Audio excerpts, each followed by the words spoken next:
this was a thing that I was been keeping eyes on the launch for like a while, and decided to just pull the trigger, you know. And one of the questions that Stan asked me was, when did you decide to do it? When did you buy your tickets, and how do you get into the viewing area?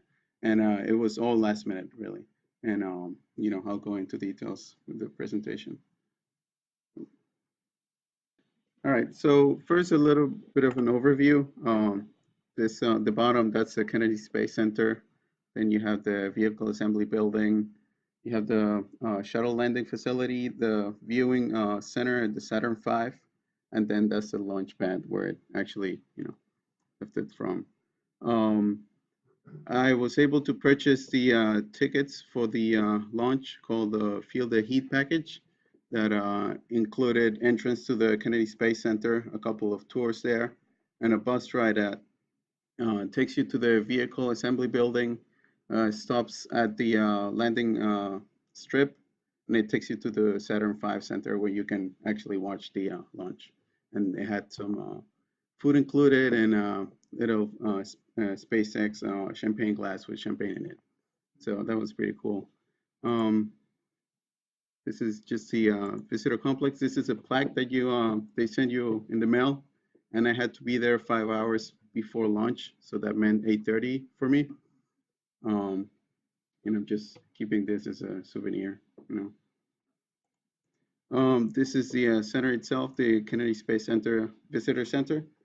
I thought it was pretty awesome. You have the countdown clock there. This is the main entrance, and this is all iPhone pictures. Oh, I forgot to mention, my visit. I had two things. Stan was nice enough to send me an email because I had no idea how to shoot the launch. I just had my camera and a 300mm lens. I was going to do automatic, and Stan sent me an email saying, you should do this, this, and that, and which was amazing. Really helped me out a lot. And I think thanks to that, I was able to take a couple of pictures. And two, the equipment I have right now is not that great. It's not the best out there. But so decided, since this is my first launch, I just wanted to enjoy it, and then set my camera there to take pictures automatically, and then see if I get lucky, see what I get. So with that said, this is just the entrance to the complex. These are a couple of rockets that they have over there. It's pretty amazing to see the size of those things, and those are just the small ones. This was the line there. Even though we got there pretty early, there was a huge line because once you park your car, then you have to make a line and just to get in buses that take you to the viewing area. So we spent about 2 hours just in line waiting for the bus to get us there. This is on our way to the vehicle assembly building. And one cool thing about this is they were saying that this is the largest single-story building in the world. It just has one story, and everything else is hollow inside. And to get an idea of the size of it, the stars in the flag, they're about 6 feet tall. So that's a pretty massive building. The flag is pretty big too. Next stop of the tour was a shuttle landing facility, and the bus was stopped there. Those are the buses that take the visitors to the viewing area. So we were able to get out of the bus and just stand right off the landing strip. They wouldn't allow you to get on it. So but it's pretty cool seeing that's where most of the space shuttles, flights would land when they landed in Florida. And this is just a panorama of the site. That's there's a spot there where the last shuttle landed, and you could actually see the I guess you would call them, skid marks, where the shuttle just landed, and see the marks on the runway, which is pretty cool. So after that, we got to the Apollo Saturn V Center, where they have a bunch of really the Saturn V on display, and then a couple of other things that we'll get to see. So that's the Saturn V, the engine side. It's pretty massive. I have a I have a small replica of it at home, and this thing, just seeing it, full size was just mind blowing. And I mean, two people can stand inside the engine cones there, and there'll still be some space, which is pretty amazing. Um, got to meet this guy. He was there offering to take selfies with people. So he was there. Well, there was this guy too. That's Buzz Aldrin. He was on the, yeah, I guess the VIP area, just standing there. He was pretty cool.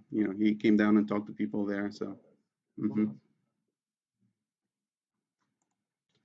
This was pretty much the view that we had. That's the vehicle assembly building, and right off to the left over there, I don't know if yeah, you can barely see it. That's where the launch pad was, and where the Falcon Heavy was.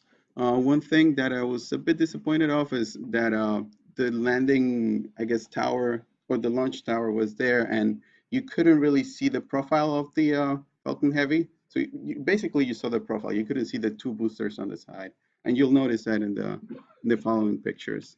So it was pretty nerve-wracking because we bought tickets. We arrived actually on Monday night, and we were really hoping for a launch on Tuesday, and we were leaving Tuesday night. So it's pretty tight, and we were glad it happened. So I just set up my camera over there. This is pretty much the view from my camera. Um, that's we'll get into the details in the next picture. So what I did was, like I said, I really wanted to enjoy it, get the full experience, and then I set up my camera there to just do a bunch of interval shots. So that's before the launch, and this is some information on the upcoming pictures. I set it up for 50 seconds at half a second interval. So that's where it started. And the pictures are going to see are about a second and a half apart.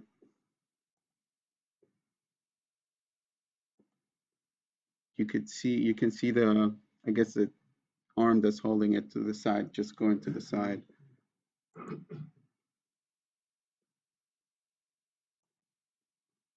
So like I said, you couldn't, I mean, you're basically seeing a profile. You're not looking at the two side boosters, which I really wanted to see, but And I guess someone stood in front of the camera, and you can see a little shadow over there in all the pictures. But I think they came out pretty cool.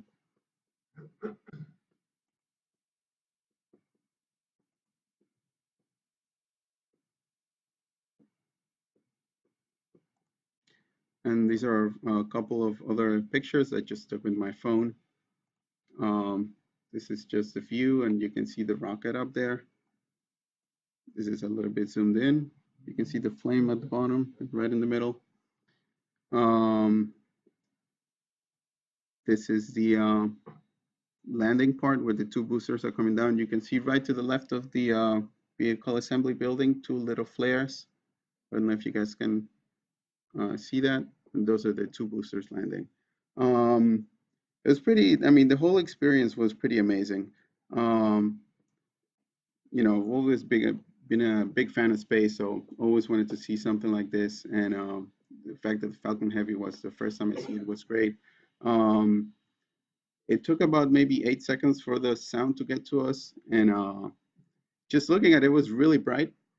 And then when the sound hits you, it was really really powerful. It was amazing.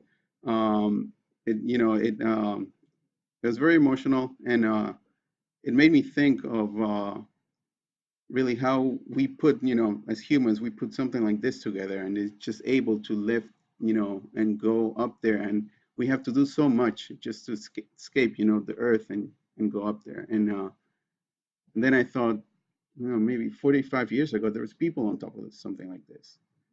And it takes a lot of guts, to get on top of a rocket like that and just go to the moon. So, and definitely got me excited that this might be like a new start of I guess like another age of space where people are going back up there again.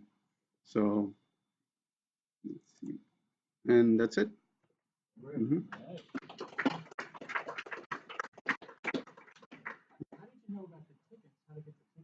Well, I was keeping tabs on Twitter on the Kennedy Space Center and SpaceX and another source there. So as soon as on Twitter I got the alert that no tickets are on sale, um, talked to my girlfriend and another friend who's also a big fan of SpaceX, and we said let's go. And so we snapped the tickets, um, and so yeah, that's pretty much how we got them. And we were holding back from buying the plane tickets to Florida just because there might have been a chance. We didn't know when it was going to launch. They just said, these are the tickets, and it could be, within 2 weeks, within a week.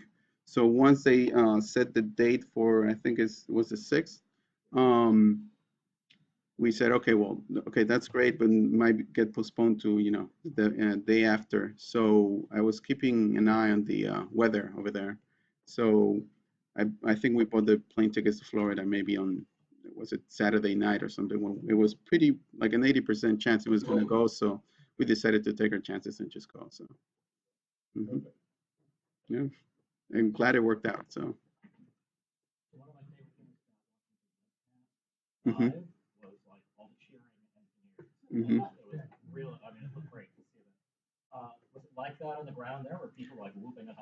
Oh yeah, yeah. There was that was another great thing too because everyone there was just really a space fan and SpaceX fan, and they love space and they love all this kind of technology. So that was great, knowing that a lot of people there have the same passion as you.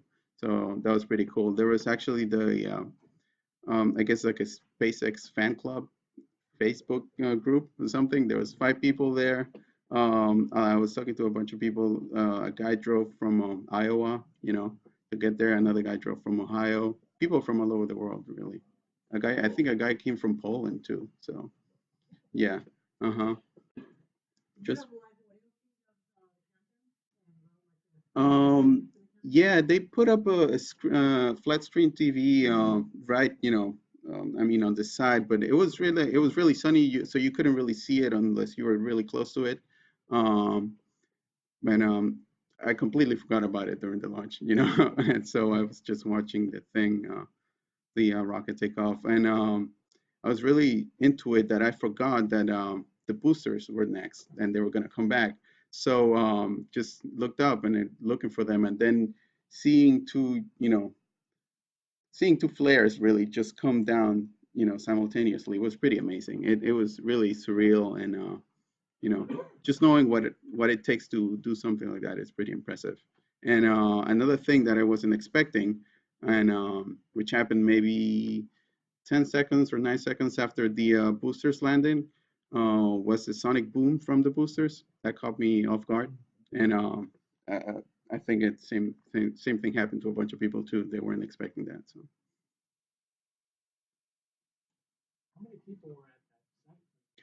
um, I think I heard maybe 2,500. So that was at the Saturn V Center. Then there was another package where I believe the viewing area was somewhere like around here. Oh, wait, you can't really see it. It was right this little patch over there to the bottom and to the left of the vehicle assembly building sign right here. And then there was another viewing area right by the Kennedy Space Center. So in total, maybe, I don't know, 15,000 people. And they organized the whole event pretty well actually, because most people are driving there, so they staggered the arrival time. So they give you that this thing, for example. So we were scheduled to arrive 5 hours before launch. I was looking at other people, and they had 6 hours before launch. So that's to avoid like a just huge flow of cars and traffic. So that was pretty impressive actually. I mean, they sent things to space, so I'm not surprised that they're so organized with this. Mhm. Yep. How do I go back here? This is how many miles away you were. The vehicle assembly building is 3 miles from the plant. Is that where they were? Yes, I was right there. They were, So you were over there, so Yeah. it's maybe 3 It's 3.5 miles. Yeah, it was so the Saturn right there is pretty new, and it was built after the Saturn V launches, and they told us stay away from the windows because we haven't launched a rocket this powerful in years, so we don't know if the windows are gonna blow up or not. So they told us stay away like 20 feet, away from the windows. And during the launch, you could actually, it was really impressive. The windows have like some sort of, reflective coating, and you could see them like just move like waves because of the sound. It was pretty impressive. hmm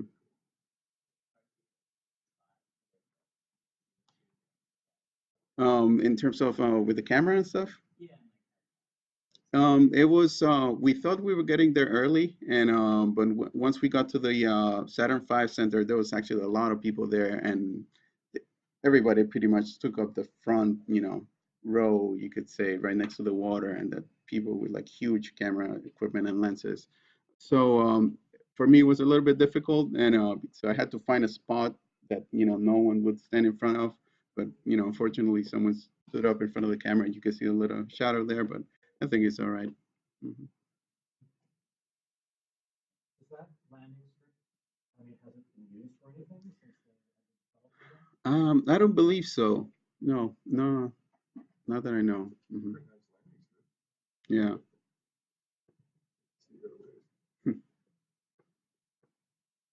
Also, so, have a big fireworks show and the air smells like cordite or gunpowder or Mhm. whatever. Is there any like weird aroma from the, Um, they're making water.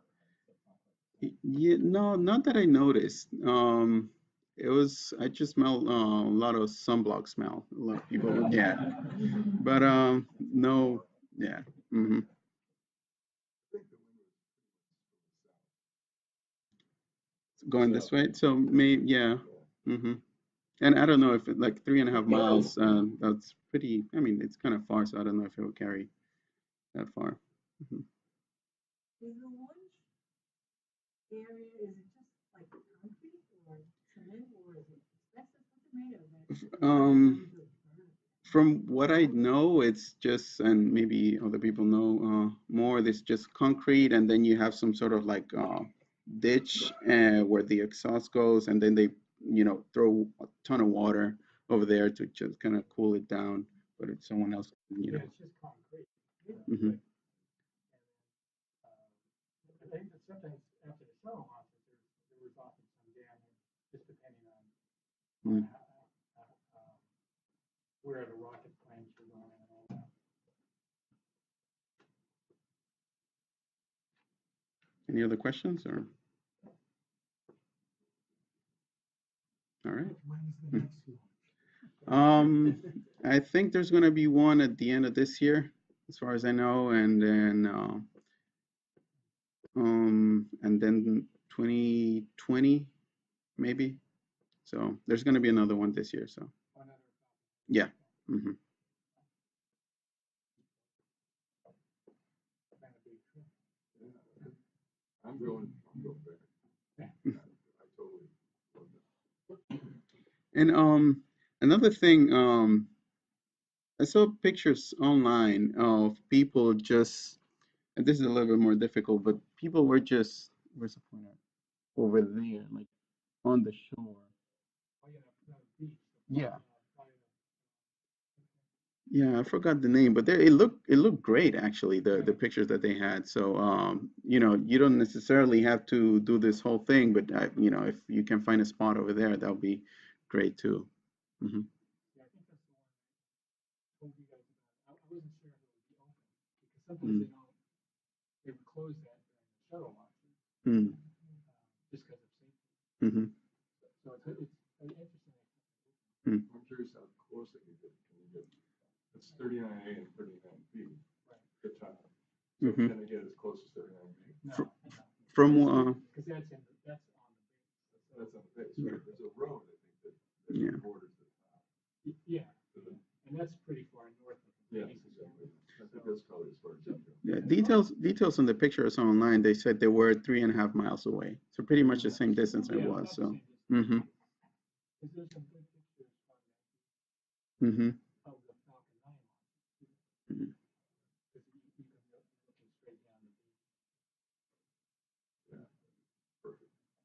This is the Falcon 9, I think.